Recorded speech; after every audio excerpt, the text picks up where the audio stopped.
নমস্কাৰ বন্ধু বান্ধৱীসকল, আশা কৰোঁ ভালে আছে। আজি PM কিষাণ হিতাধিকাৰীসকলৰ বাবে লৈ আহিছোঁ এটা ভাল খবৰ। PM কিষাণৰ হিতাধিকাৰীসকলৰ অহা নতুন বছৰত PM কিষাণৰ ধন দুগুণ হ'বলৈ গৈ আছে, অৰ্থাৎ দুগুণলৈ বৃদ্ধি পাব।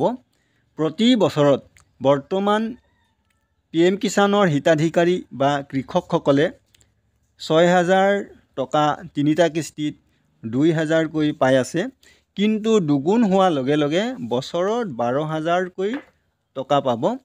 কৃষকসকলে দেশৰ কোটি কোটি কৃষকৰ বাবে আহিছে ভাল খবৰ। 6,000 সলনি 12,000কৈ দিবলৈ কৃষক আৰু কৃষি মন্ত্ৰালয়ৰ কেন্দ্ৰ চৰকাৰলৈ বৃদ্ধিৰ পৰামৰ্শ আগবঢ়াইছে।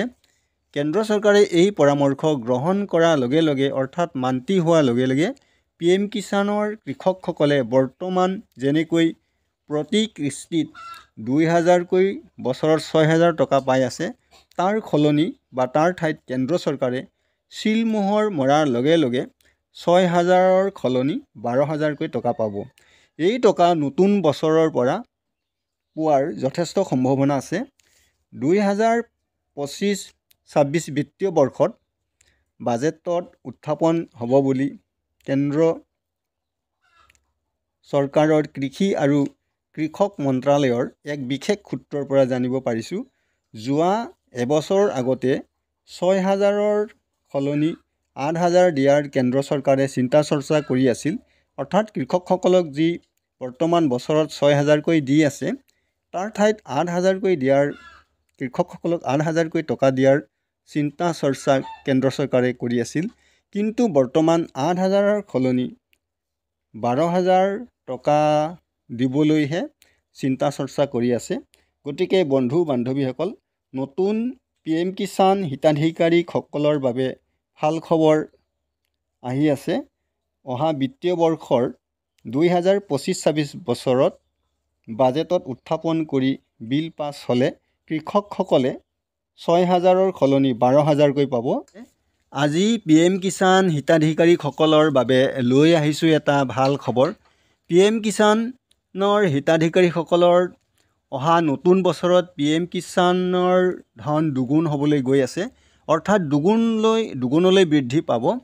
প্ৰতি বছৰত বৰ্তমান PM কিষাণৰ হিতাধিকাৰী বা কৃষকসকলে 6,000 টকা তিনিটা কিস্তিত 2,000কৈ পাই আছে, কিন্তু দুগুণ হোৱাৰ লগে লগে বছৰত 12,000কৈ টকা পাব। কৃষকসকলে দেশৰ কোটি কোটি কৃষকৰ বাবে আহিছে ভাল খবৰ। 6,000 সলনি 12,000কৈ দিবলৈ কৃষক আৰু কৃষি মন্ত্ৰালয়ৰ কেন্দ্ৰ চৰকাৰলৈ বৃদ্ধিৰ পৰামৰ্শ আগবঢ়াইছে।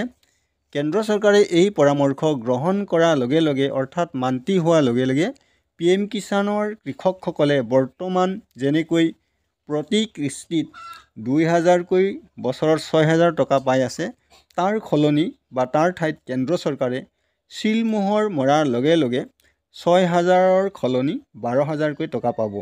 এই টকা নতুন বছৰৰ পৰা পোৱাৰ যথেষ্ট সম্ভাৱনা আছে।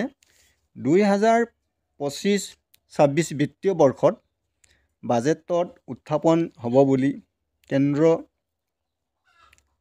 চৰকাৰৰ কৃষি আৰু কৃষক মন্ত্ৰালয়ৰ এক বিশেষ সূত্ৰৰ পৰা জানিব পাৰিছোঁ। যোৱা এবছৰ আগতে 6,000ৰ সলনি 8,000 দিয়াৰ কেন্দ্ৰ চৰকাৰে চিন্তা চৰ্চা কৰি আছিল, অৰ্থাৎ কৃষকসকলক যি বৰ্তমান বছৰত 6,000কৈ দি আছে, তাৰ ঠাইত 8,000কৈ দিয়াৰ কৃষকসকলক 8,000কৈ টকা দিয়াৰ চিন্তা চৰ্চা কেন্দ্ৰ চৰকাৰে কৰি আছিল, কিন্তু বৰ্তমান 8,000ৰ সলনি 12,000 টকা দিবলৈহে চিন্তা চৰ্চা কৰি আছে। গতিকে বন্ধু বান্ধৱীসকল, নতুন PM কিষাণ হিতাধিকাৰীসকলৰ বাবে ভাল খবৰ আহি আছে।